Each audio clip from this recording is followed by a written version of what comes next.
We are live. I have to, what do I have to do? I've got to, why am I not? There I am. There we go. That should do it. Hold on. Um, oh, there I am. Hold on. Let me fix my count. There it is. Hello, hello, hello, everybody. Welcome to a very, very historic evening for me. I'm happy to report. Let me fix my lighting here. It's a little too much in my face. I think that's a little bit better. Maybe not. Okay. Hey, thanks for being here. I appreciate it, and I want to welcome everybody to the final Monday Night Live. This is what the professors call my last lecture. After years, probably about 15 years of coming on every Monday night, uh, it was the rare that I would not show up.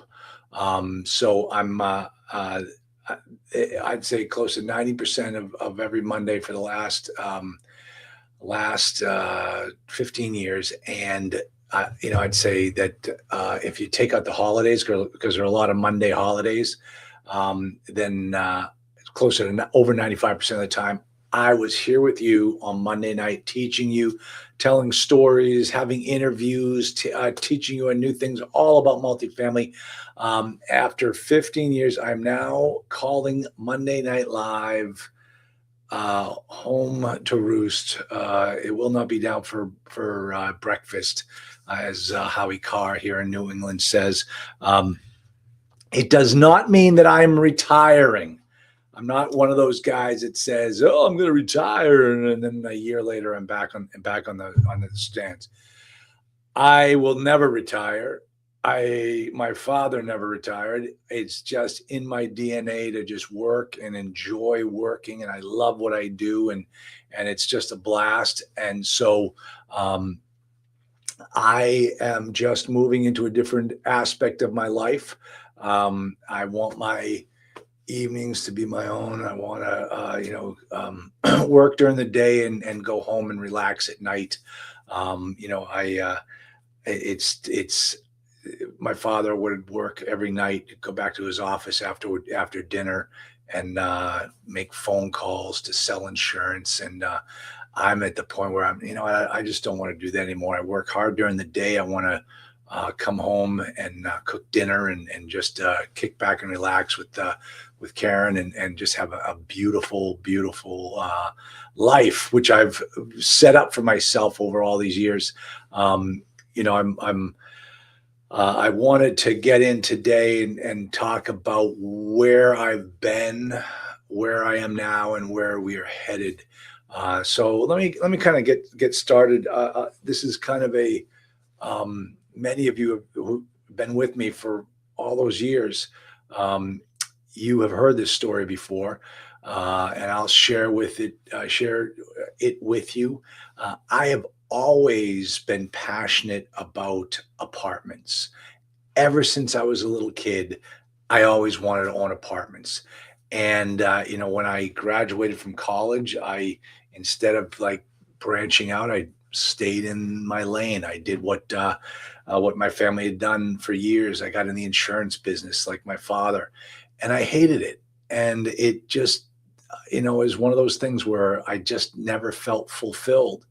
And it just was something that I did, but I didn't love it. And I even talked about the time that I met John Dobbins, the millionaire egg farmer. He's a distant relative. He was my father's cousin, and they owned an egg farm. And over time, John decided he didn't want to be an egg farmer anymore, and so he went out and bought a duplex, and then he bought another one, and then he bought a quad. And by the time John had passed away, he left his kids millions, absolute millions. His three kids, actually, they have four kids. I only knew three of them. His kids were left with an estate that they never had to work again in their life. And I thought, man, what I want to do, and that's the vision that I have. And so I went. Another passion of mine was to be a lawyer, and that's what I should have done right out of college, but I didn't, and it took me a few years to figure it out. And I went back to law school, and when I got out of law school, I went and did the entrepreneurial uh, uh, position because that's kind of what I am. I'm an entrepreneur, and what I did is I went and I started a benefits administration company. In other words, I stayed in the insurance business. These are just career mistakes all the way through. Law was not a mistake, and to this day, my partner and I have a very nice law practice. But I also, own apartments and invest in apartments and teach. Most importantly, I teach. I think that that is something that the Dobbins family has done for years. My brother's a college professor. My dad was in sales, which is a form of teaching. And, I love teaching how to buy multifamily. And I teach it well because I have made a lot of mistakes. Success is a lousy teacher. If somebody is out there trying to teach you how to do it and all they do is tell you about their successes, that guy's, you're not going to learn much from that person. So one of the benefits I think as a teacher is that I've made a lot of mistakes in this business, but I've made a lot of good moves as well, and I'm very happy about those. Let me just kind of give you an idea. One of the things when I first got started, I set a goal, and this comes from my sales days. It's you always have to have a goal, and if you don't have a goal right now as to what you want to accomplish, what are you doing? Set a goal and go for it. At the time, my goal when I first got started, because I had owned and operated my benefits administration company for about 8 years, and I hated it. I hated Sunday nights. And I said this one time at a conference when I was teaching at Babson University. I said, how many people here hate Sunday nights? And at the time I said that, I thought I was onto something. I thought, oh, this is something I should share with people. Come to find out, half the hands were raised. People just hated what they did. And the reason why I hated Sunday nights is because it was always followed with Monday mornings. And I knew I'd have to go to the office the next day and just get my head beat in. And I hated it. Finally, I couldn't take it anymore. I told my wife, I want out. I never want to do this again. She goes, what do you want to do? I said, I want to own apartments. That's always been my goal. It's always been my objective. And that's what I want to do. She says, let's do it. I was just north of 40 at the time. So it's close to 20 years ago. And that was the best life-changing event I have ever made. It's one of the first times I actually went after my dream and stuck with it. And, what I essentially did is I sold my benefits administration company to a national company, had some coin in my pocket, and decided I'm going out to make a name for myself in owning multifamily, the same way that John Dobbins did. So I went out and signed up with, I'll tell you, I signed up with David Lindahl. He was the apartment king or whatever he called himself at the time. And I went to his conferences. I went to his boot camps. I learned what I would say to this day is I learned enough to be dangerous, but I also learned not enough to protect myself. And went out there and started doing what they told me to do. Just make offers, just make offers, just make offers, but without a real rhyme or reason behind it. And I've quickly figured out that I need to have more focus, which is what I teach my students now. So I did that. And, my wife, who now is actually my ex-wife, she wanted to be Dave Lindahl's first coach, female coach. And so she set that as her goal, and he hired her, and she became his coach. And I was investing in multifamily. I was doing some legal consulting on the side. And uh, finally I said, you know what, geez, I could do some coaching too. So my wife and I became David Lindahl's top coaches, and we went out there and we started buying property. Um, the first property that I bought, remember, I had set a goal my first year. All I wanted was 20 units. I want to build just 20 units. And we met this particular broker out of Cincinnati, Eleanor. Eleanor. Eleanor. Eleanor, gee, I think you're swelling her.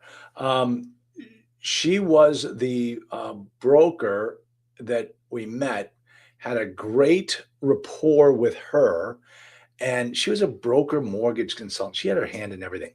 And she said, I know what you're looking for. And as soon as I find it, get your checkbook ready because you're going to buy it. And, I was new. I thought, wow, she's taking a bull by the horns. That's cool by me. I'll go out there and I'll do that. So 2 weeks later, she calls us up. She said, I found the property for you. I said, okay, what is it? And it was a 128 unit property. And I thought, oh, no. I'm just looking for 20. She goes, can you do 128? I said, no, I can't. I can't do it. This would be my first acquisition. There's no possible way I can do 40 or 128. I can't do it. Now, keep in mind, back then, the way that these coaching programs were structured, you were by yourself. You were all alone. You didn't have morning huddles. You didn't have weekly calls where you get to see everybody. You didn't have cohorts like I've created. You were by yourself. And so she said, well, what can you do? I said, my goal was 20. I mean, what are my options? And she says, well, you can probably, because of the way that this complex is structured, you can probably buy enclaves of this property and he'll sell them off in pieces. I said, okay, well, what have you got? She goes, well, there's a 40 unit enclave that's the most recently built. It's the Class A property of this 128 units. And he might be able to sell you those 40.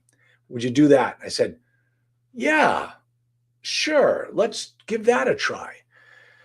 So we went out there, we did the due diligence, we made an offer, it gets accepted. And my goal of 20 is now 40. But now I've got to close. Now I've got to perform. And at the time, I think I know the numbers. I'll give them to you as I think. I think it was 2.5 million for 40 units.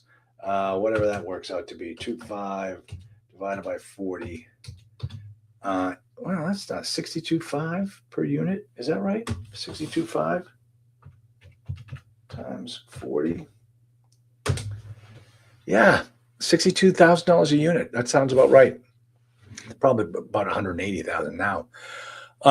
So we went out to our friends and family because we've been cultivating the friends and family, which is what we're going to be doing on the cohort. We're going to be cultivating friends and family because the friends and family, they know, like, and trust you. And what we did is we had been sharing our journey with our friends and family for probably about 6 months at this time, letting them know what we're looking to do, letting them know what deals we're looking at, letting them know when we're making offers, what we're working on. So they knew that we were doing our homework, and they watched us make offers on properties. They watched us go out and do the due diligence, and they watched us kill the deals because they weren't good deals.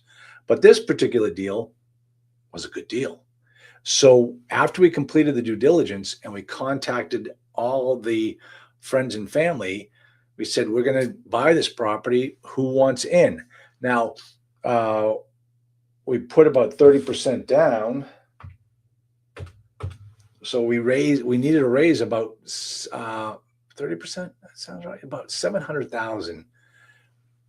About $700,000 is what we needed to raise on that deal. Is that right? Hold on a second. Yeah, that's about right. Times, yeah, about $750,000 is what we needed to raise. Because we had been cultivating these people for months, they knew what they were expected. We had kind of a feeling as to how much money we could raise. Within 9 days after we pulled the trigger and executed the purchase and sale and completed the due diligence, we had raised all the money we needed to buy that property, and we were off to the races. Folks, that's how you need to get into this business. Do the exact same thing I did. Build up your friends and family database. Take your time, find the deals, make the offers, and line everything up. And that's what, and I'm going to keep throwing at you the cohort, because at the end, I'm going to make one of my final offers, because I think we got about 10 more spots available for January. But we had everything in place to buy that property, and we bought that property. And that was a great acquisition. That was how I describe it, as buying property the right way. It was run like a very good business. The numbers made sense. That paid the bills every month. We were able to fix all the CapEx. Everything was great about that property. Then the bank comes to us and says, hey, how would you like to buy the 88 units across the street? And we're like, oh, I can't do that. We don't have any more friends. We don't have any more family. And they said, how much would you need? I said, I don't know, probably about $1 million. They said, we'll lend it to you. So wait a minute, you're going to lend us $1 million to buy this property? Yep. No. So we're essentially telling us that we're buying this property, no money down. Yes, that's exactly what we're telling you. My ex-wife's first response was, where do we sign? Okay, so let me give you a little lesson that I learned. There's the right way to buy property, and then there's the wrong way to buy property. And that second acquisition was our first mistake. Now, you might think, wait a minute, Charlie, you started this 6 months before. You said that you wanted to buy 20 units, and within 6 to 9 months after that decision, you now own 128 units, and you're telling me that that was a mistake? And I'm going to say, yes, there's a right way to buy property, and there's a wrong way to buy property. And this is what I learned. And I learned it the hard way. That property, the way you have to look at every one of these properties is it's a mini business. You know, just like you have a Subway franchise, each store is its own business. The same is true with multifamily. Each property is its own business, and it has to stand on its own. And here's what I learned about business. All business requires cash. Once it's out of cash, it's out of business. And so that is what the problem was with that second acquisition. We didn't put any money down, and it didn't make a dime. We were able to pay our bills every single month. I think it probably had like a 1.1, 1.05 debt coverage ratio, and it just eked by. And I had to do all the work on an 88 unit property and not make a dime. That's not a good business decision. So my wife at the time said, oh, look, how quickly can we sign up? That was not the right answer. You got to take a step back and say, wait a minute, I'm not looking to buy somebody else's problem. I want to make sure this property works for me, that it's a good business, and that it's going to provide me with capital every single day. That was not the case. And so that was one of the first lessons that we learned. So that's how I got started in this business. Now, I want to talk a moment here about the time that we got sued by the SEC, which was a massive black eye. At the time, I was just hunkering down and, running my properties, and things were going well. And we had people that wanted to partner with us. And so one guy came along, and he was all flash. He was all like, yeah, I can help you raise the money. I can do this. I can do all that stuff. And we made my wife the the person, in charge of this venture.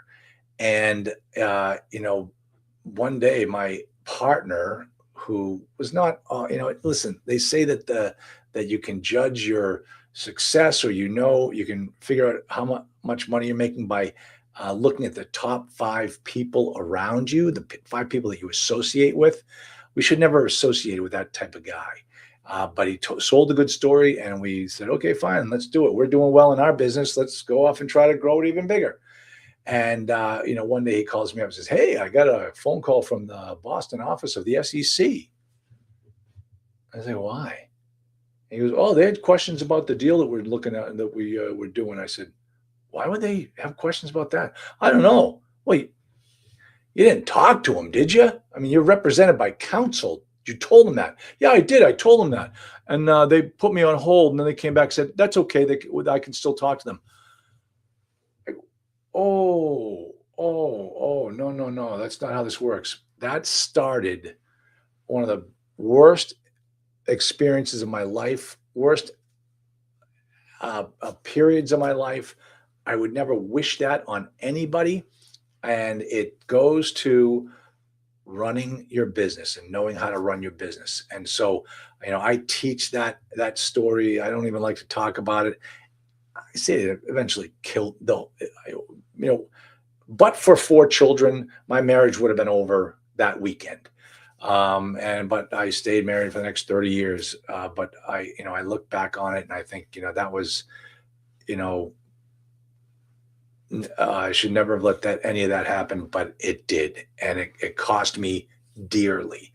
One of the things that we teach is, folks, don't cut corners.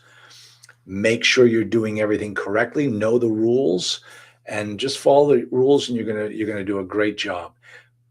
And I will teach you those rules. But that was how I got started. And during that time, that was when we were coaching still for David Lindahl.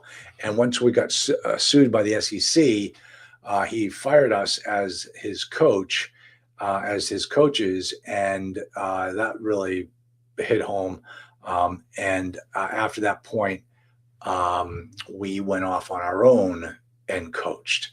And let me just tell you, a few years thereafter, Dave Lindahl was sued by the Massachusetts SEC for, essentially, he did kind of the same thing I did. The mistake that he made is he let somebody else run that part of his business, that he wasn't keeping an eye on it, and it cost him dearly. So that is definitely something that you need to always make sure that you hire the right people, and that you know what you're looking for, and you don't take your eye off the prize. I can tell you, the two businesses that I'm running now, that's exactly the way that it operates, and I'm very happy about that. Learn those lessons early on, and teach them now as part of my program. So that is how I have. The thing is, I do not have.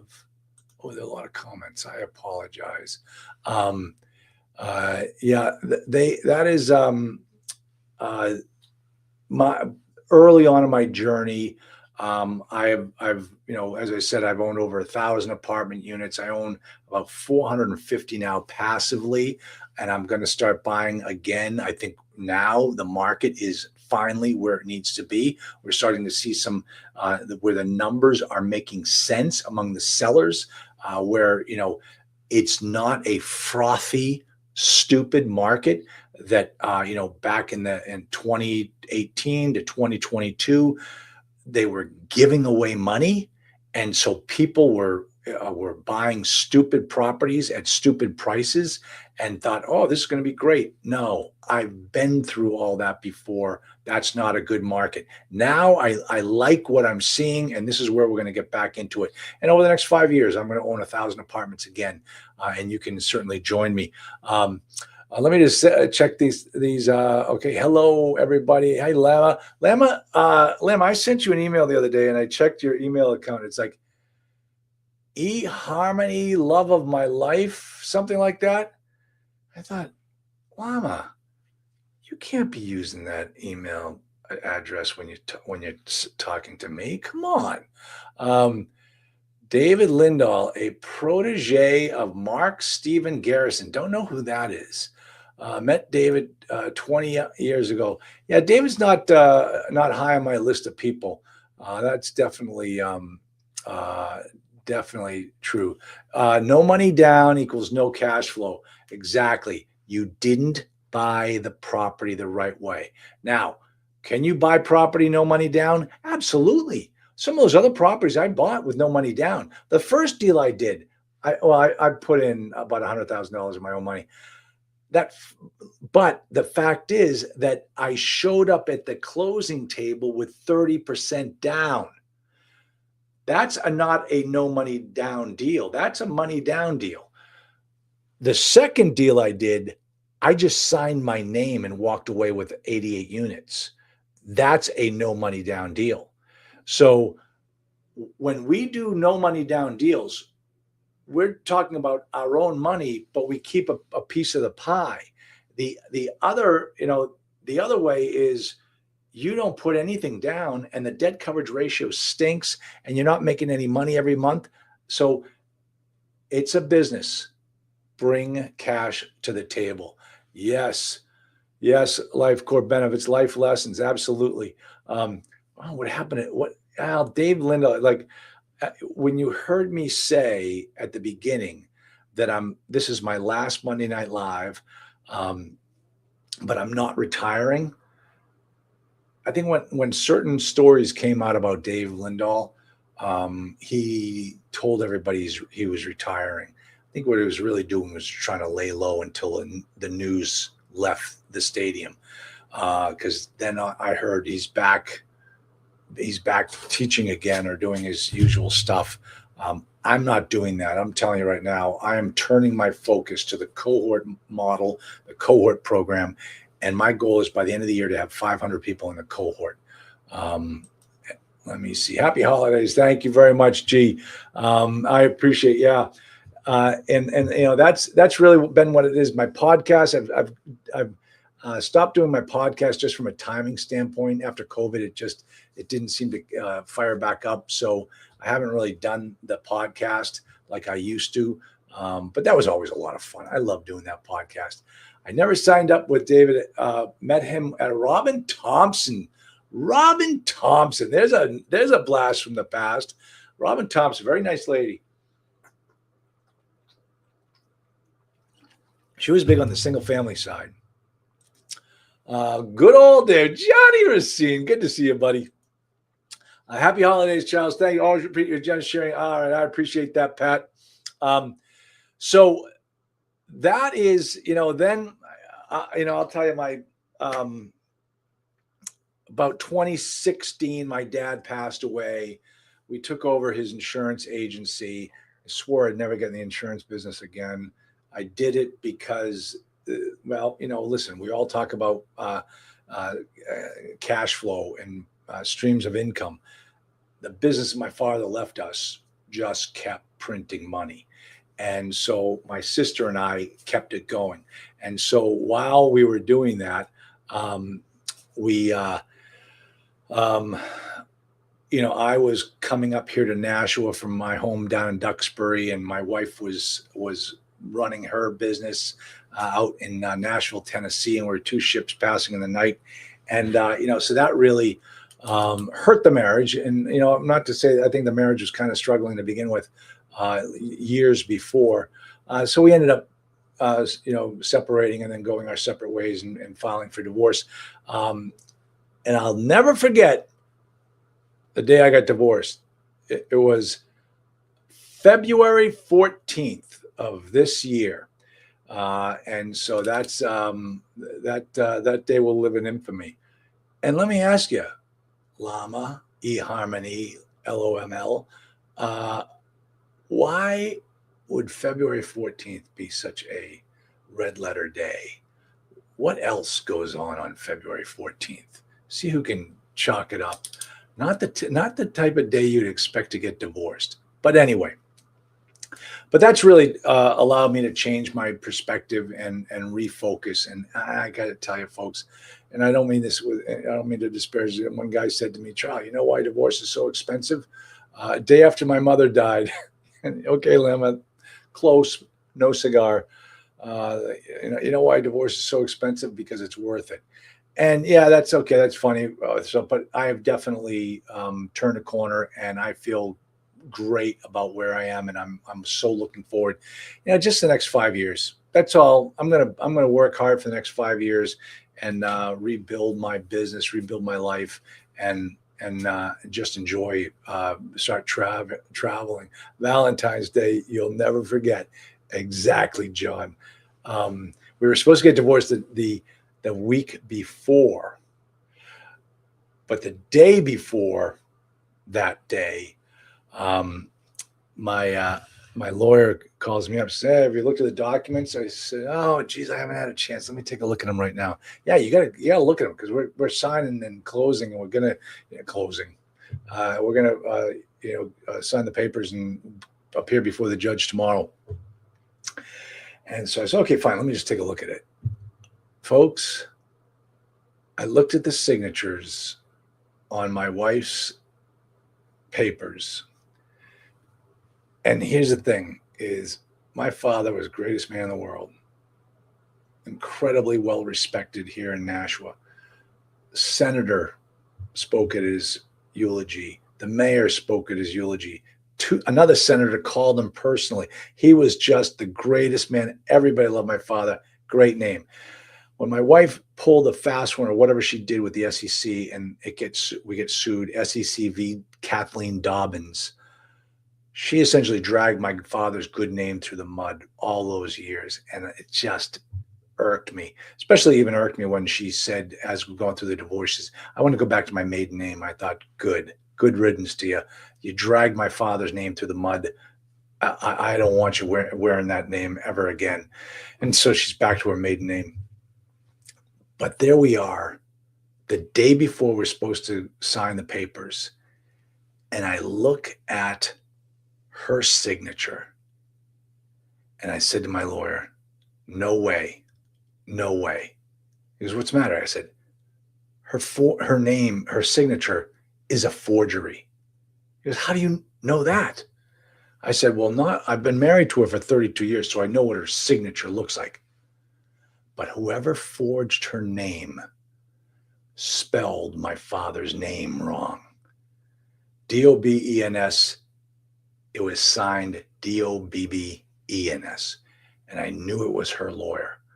So, I ended up having to report her lawyer to the Bar Association because you're supposed to, as a lawyer, if you see a lawyer do something like that, you have an obligation to report them to the bar. So I did, but we postponed the divorce for a week, and that was a whole other scenario. But anyway, my point is I am in a much better place. I love where I am now. And, I'm starting up the cohort program. I've sent many of you emails. Many of you, when you get your email, that link that's in that email where you get the first month in my program for free, that is only good until December 31st. So don't waste your time. And that once we hit 50, I'm maxing out at 50 for the first cohort. And so make sure you all, if you're thinking about coming on board and buying a property in the next 12 months, because that's exactly what the focus of the cohort is going to be. We are going to help you buy that first property, get on board with the cohort. It's just think about all the stuff you're going to get. Morning meetings, 8:30 to 9:15, where I'm going to teach a lesson every day. Each day, like Thursdays, are focused on raising private money. Tuesdays are focused on the using artificial intelligence. For the first 12 weeks, we get the syllabus already built out. It's going to be intensive training. It's going to be the best thing you've ever been involved with. But that's just the snapshot. WhatsApp with everybody in the group. You're going to have accountability partners. You're going to work with other people. You're going to be a member of a GP. Everybody's going to be looking for deals. And then every Wednesday, almost every Wednesday. If my law practice does not allow me, we'll have to move it to a different day.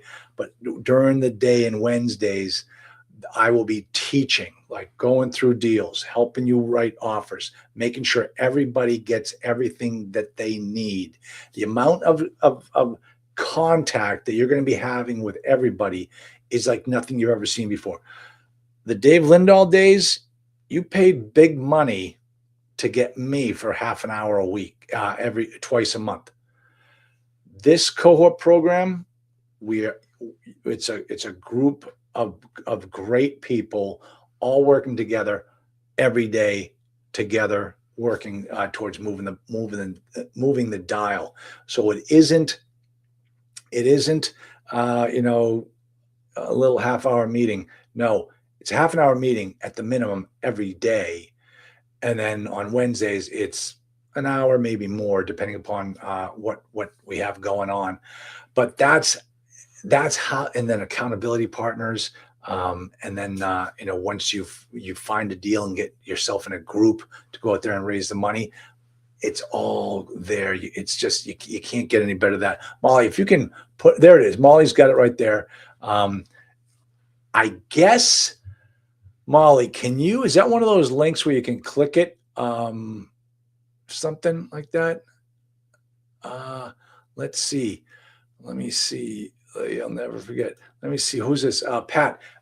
Yeah, Pat. Can you also send me your email address?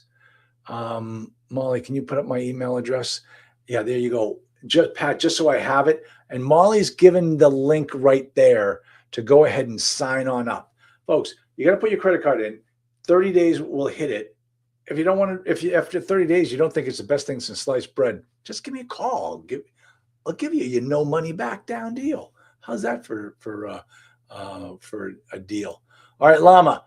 Okay, yes, I thought it was just a reminder tune up for 30 is what you want me to respond to. Yes, Llama. Jump on that thing because I think my email said we had about 34.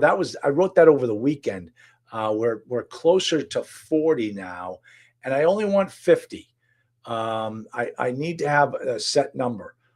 But the thing is, the training is going to be so good, and this is my new focus.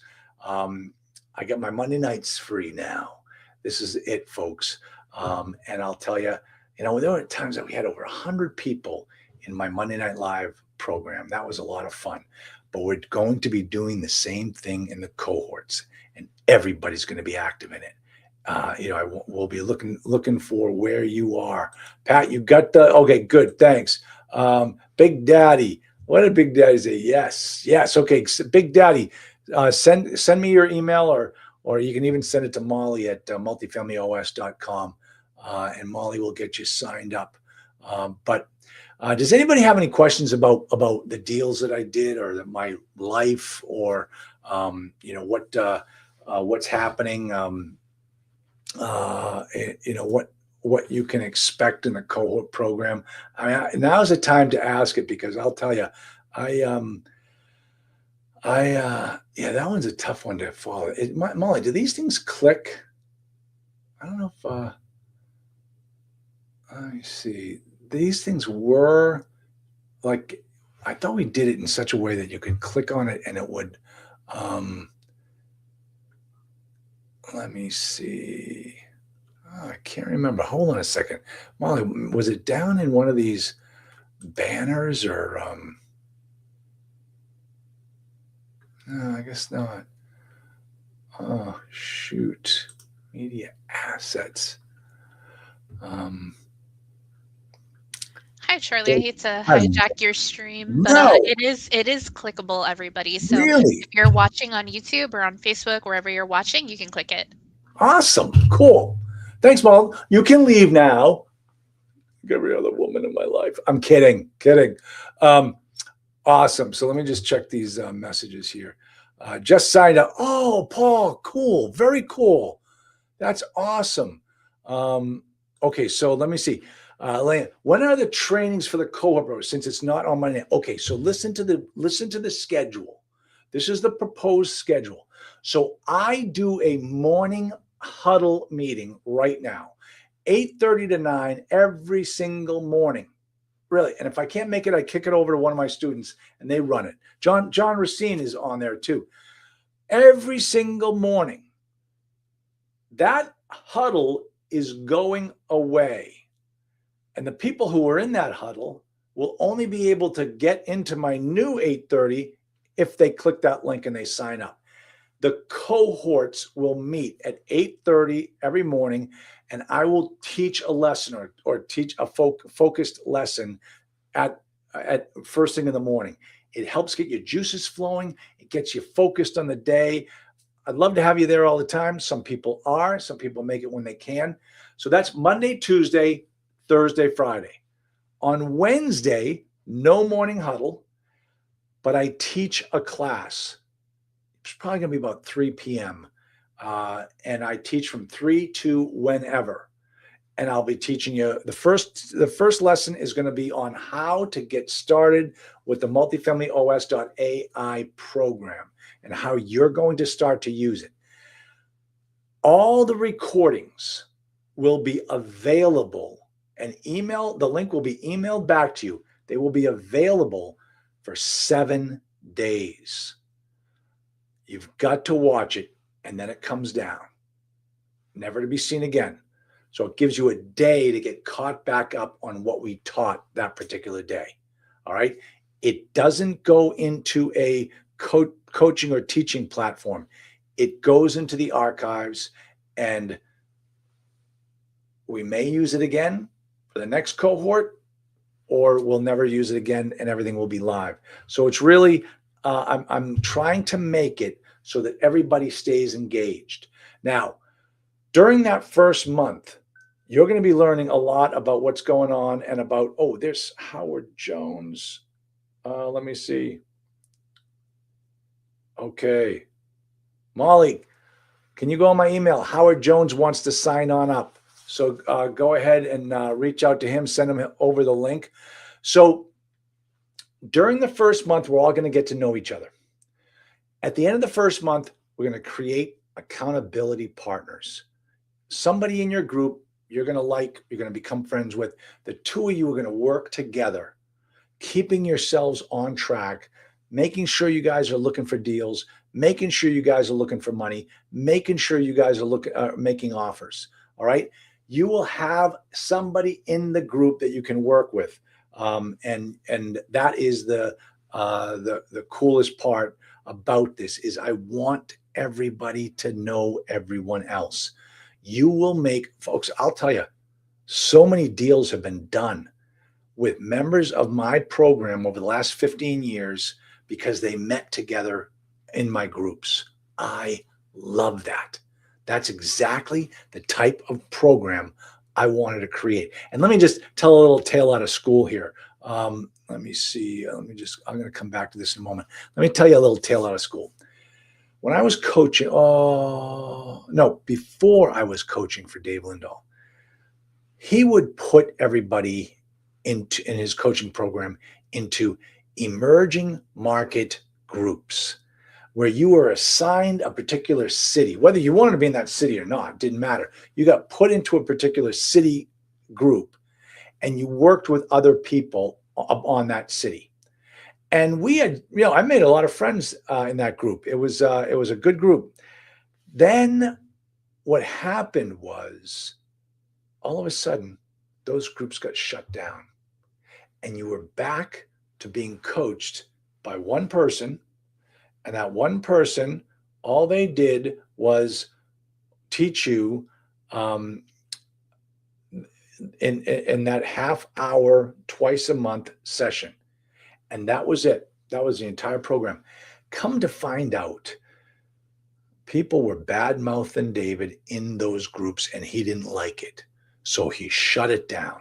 Instead of facing the music and finding out what it is they didn't like, he shut it down. Folks, I am just the opposite. If there's something that you don't like about the program, tell me. Tell me. If there's something you love about the program, tell everybody. But if there's something you don't like, I want to know. I want to fix it. So that is how this goes in this program. That's why where where I'm putting everybody together. I want everybody to know everybody else. And as we add other cohort groups, you'll become friends with those people as well.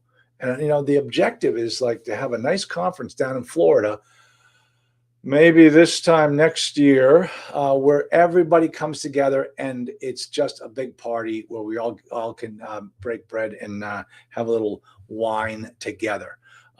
So that is the plan. That's how this is going to work. Let me go back to some of these questions here. Okay, Lama, when are trainings for? Okay, so that's it, Lama. I'm not doing anything more in the evenings. Everything's going to be handled during the day. Okay. Link in chat works. Awesome. Thanks, Paul. Just awesome. That's so cool. Let's see. And you get the multifamily OS with the truck. Yes, Lama. Yes, Lama. That's the whole entire program.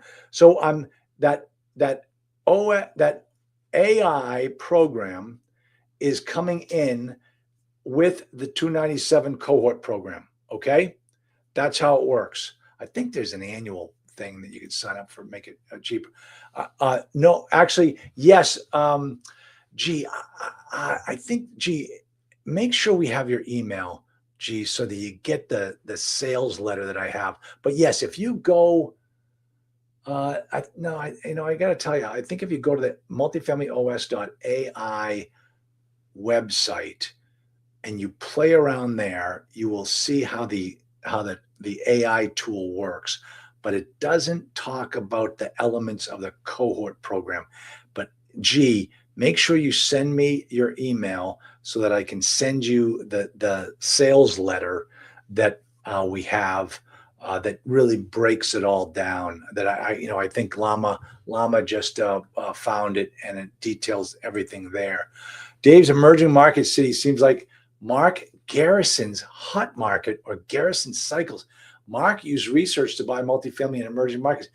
Geez, Lama, you listen. I just told you I've been doing this for 20 years, and I don't know who Mark Garrison is. Is he new or is he before Dave Lindahl? That's weird. Okay, good. Thanks, G. Awesome. Good. Yeah. So please, everybody, I want you to come on board, figure out whether you like it or not. I'm giving you 30 days to kick the tires. You'll see me working, and you'll see that this is going to be the best money you ever spent. Now, here's the thing. This is the first multifamily cohort we've done. The price is $297. The next multifamily cohort, the price is not going to be $297. So just keep that in mind. You definitely want to jump on board and take this one on. Keep in mind too that when I had these programs, these monthly subscription programs in the past, whatever you signed up with, I never went up on your price. I went up on new people and held them where they are, but I never told the people at 297, hey, you got to go up to this. So I'm not saying that that's not going to happen. I'm just saying that that's kind of where we are now. Oh, gee, thank you. Gee, I just got your email. Thanks, buddy. And Molly, Molly, I don't know if you have that letter. Molly, if you can maybe pull up G's email, you can send him that letter right now. Or do I even have it? Hold on a second. Let me see. Oh, no, I can't do it. Well, maybe I can do it. Hold on.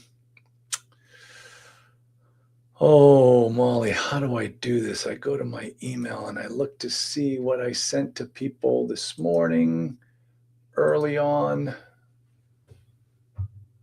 Let's see. Hold on, folks, because you're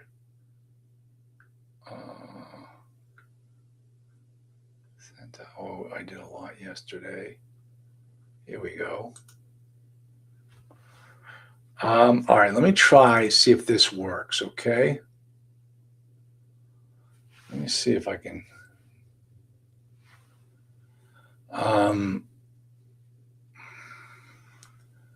Kind of run. It's pretty much. Oh, let me show you. Okay. Let's see if we can do this, Molly. If I do the share screen. Oh, let me see. Mark David Garrison, Todd Dale. Oh my gosh. Wow, that's unreal. That's unreal. Yeah, okay, thank you. I see Pat said, I just sent Molly now how to upgrade. Okay, thanks, Pat.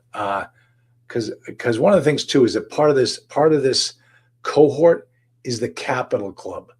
So the whole idea is we're going to work together to raise millions of dollars through the Capital Club that you will be able to use when you bring a deal to the table.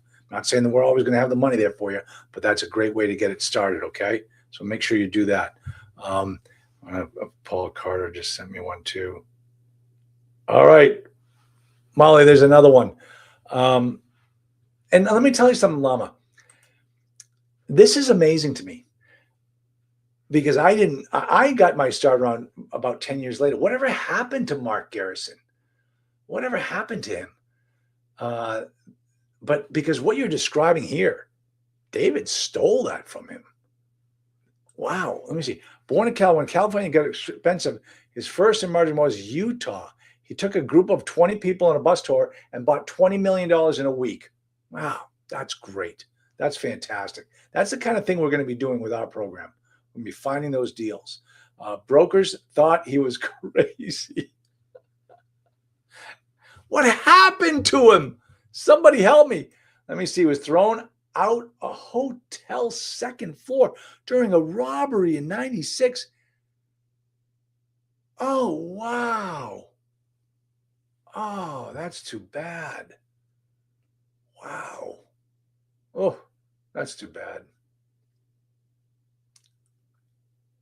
But he survived from 96 to 2018. Oh, he was a great guy. That's nice. I like hearing that part of the story. And I got to tell you guys, I think I've worked hard to maintain a good reputation in this business. Um, Listen, I'm obviously 297 is a nice price for to help people get into this business because I want to see people succeed. That's and let me just kind of end with this because I say that um, and I really mean it when I say it. And I didn't always understand why. Um, I didn't really always understand why. Because when I was 22 years old and I came out of Boston College and I went to work for New York Life Insurance Company, the same company that my father had worked for 57 years by the time he passed away. And my manager, my sales manager back then was a guy by the name of Tim Miller. Tim Miller was one of the greatest gentlemen you would ever want to meet. Nicest man. He's still a friend of mine to this day. He and I see each other at our local country club every once in a while. He sponsored my membership there. And Tim Miller was a very successful agent. And one time when I was full of myself back then, having a good week or something, I said to Tim, why would you ever want to leave the field and get into management? And his answer shocked me. He said, Charlie, I really like seeing you succeed. It shocked me because I was a stupid 22-year-old kid who wasn't thinking beyond the weekend. And I thought, that's the stupidest thing I've ever heard. Why would he care about my success? Fast forward 30, 40 years, 38 years. Now I know exactly what Tim Miller was talking about. I love helping my students succeed. I've got so many success stories over the last 15 years that I'm very, very proud of. I'm telling you right now, I think what Tim said taught me a lesson that I'm living today. So that's why I'm doing what I'm doing. Let's see. He's a great guy. Look at his book. Okay, let me see. Is the goal for everyone to invest in several separate properties or as a group? Okay, G, that's going to be best understood at least by the second week when our Wednesday training is going to be on the Multifamily OS Capital Club. And the Capital Club, it's going to be both Wednesdays are going to, the training is going to tie in together. But I'm going to show you how we use the AI program to fund our deals any way we want.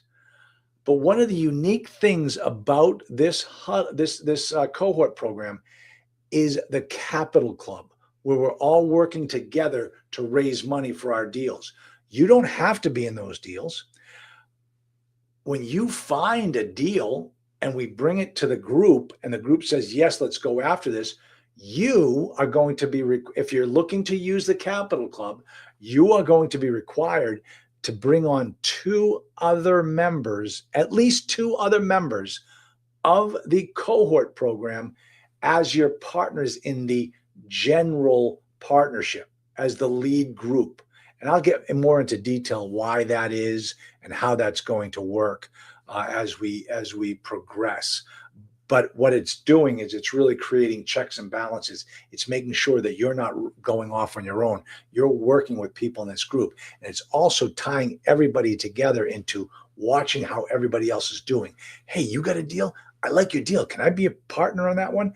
And that's how everybody remains engaged in the program and is always working towards them finding a deal and then bringing other people along with them in the success of that deal.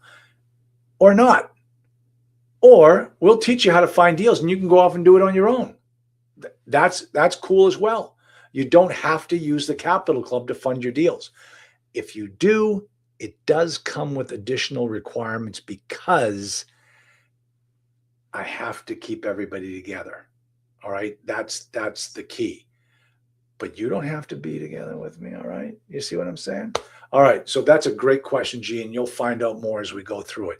Folks, it's 8:00. It is the end of an era. I've done this now, and I'm so excited for January 5th. That's when we start. I'm so excited for January 5th. And it's going to be fantastic. We're going to work hard in 2026, 5 years. That's all I ask. Where's my book? Right there. How to own 1,000 apartments in 5 years. That's all I ask. See how good looking that guy is? Photoshop is amazing. All right, everyone. I'm signing off. I loved that so many of you signed up today. You're going to so enjoy it, and I'm going to enjoy getting to know all of you. And I will see you on. I think I'll have to check the numbers with Molly and Dan, see if we've hit our numbers. Otherwise, I may be back on next Saturday doing a lesson, giving people a last chance to sign on up. But after this, in the month of January, we're going to start doing some online advertising to get ready for the next group. But remember, folks, this is going to be a great, great, fun way. This is the way that deals are going to be done in the future. Those $50,000 coaching programs for the birds. Let's see. Okay, so me on my side would be lost at this point. Oh, come on. No, G, we'll get you. I'll get you on board. Happy New Year to everybody. Yes, thank you. Salute. Thank you, Big Daddy. As always, there's the click. Go ahead and click it before I sign off. Go ahead and sign on up. It's open to you, and I'm going to say goodnight. Love you all. Thanks so much, everybody. We'll talk later. See ya. I'll see you soon.